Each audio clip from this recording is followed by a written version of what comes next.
Today, we're going to talk about how much I worked and how much I earned as a freelance cinematographer in 2021.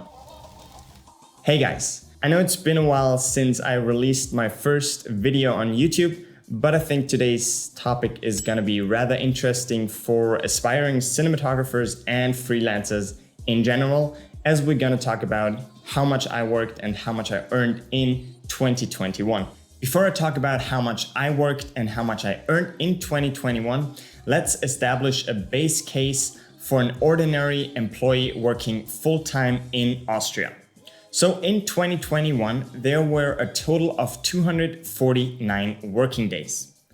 If you subtract 25 days of vacation as well as 10 days of sick leave, this will leave you with a base of 214 working days.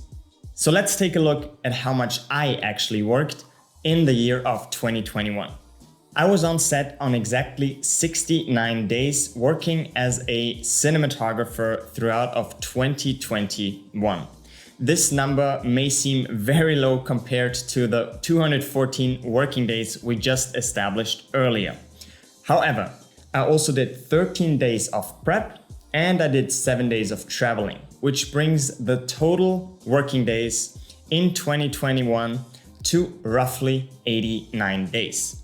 Still, some of you might wonder, 89 days seems a lot less than 214 days, and that is correct. However, the 89 days are my fully billable days, and they make up roughly 60% of my full working days.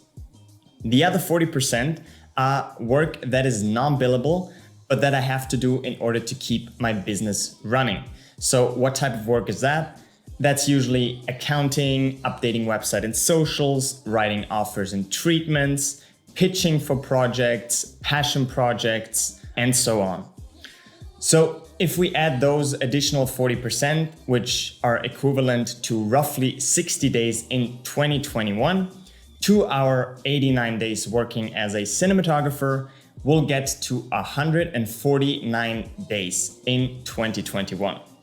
So that is roughly 70% of the 214 days a full-time employee would work in any given year. However, the 149 days do not include self-learning days. So what are self-learning days? Basically, every now and then I take a day to myself and start improving on my skills as a cinematographer. I do that by listening to podcasts, by reading magazines, by doing practical lighting tests, and so on. For those of you interested in another little statistic, the busiest months throughout of 2021 were actually June and July, with about 15% of all projects happening in each of those months. And the least busiest month was once again December, with only 3% of all projects taking place in that month. So let's talk about who I've worked with throughout 2021. During the last year, I've worked with a total of 12 different directors. And 4 of those directors were actually new directors, which I have not worked with before. Out of those 12 directors, Nick Hansbauer at Printhouse Films was the one I worked on the most projects with. I think 18 to 20% of all projects in 2021 I did with him. Generally, it depends on you if you want to work with a variety of different directors or build stronger relationships with certain specific directors. In my case, I value quality over quantity and really want to build on the relationship I already established with Nick throughout the last couple of years, hoping to collaborate on as many projects as we can. So let's talk about the types of projects I worked on in 2021. About half or 50% of all the projects I DP'd in 2021 were actually brand films. And although not a lot of brand films make it on the reel or on the website, they're usually where the most money is at. I also did about 15% of my work in commercials and 20% of my work in music videos. Although both percentages of those categories are down compared to 2020, due to the increased volume of projects I did in 2021, the number of projects in the categories music video and commercials actually stayed the same or even slightly increased. In 2021, the average crew size of my project was approximately 6 people, not including me, not including volunteers or any trainees. The number's up from 2020, but still far away from where I want to be in the long term. Still, it gives me confidence that I'm on the right track. The average project budget in 2021 was roughly 10K, which is also a good number, still far away from where I want to be. But once again, I'm heading into the right direction, or at least I feel like I'm heading into the right direction. Last but not least, let's get down to the burning question of how much I actually made in 2021 as a full-time freelance cinematographer. So just keep in mind, if we talk about rates and pricing, we generally talk about net amounts. That means excluding 20% value added taxes. So my current day rate is anywhere from 500 to 1,000 euros, depending solely on the project. There might be a cool music video with a tight budget that I'm definitely going to use for the reel, so I might agree to do it for 500 euros. And then there are commercials and brand films that usually have the budget and that I can charge my full day rate or even more.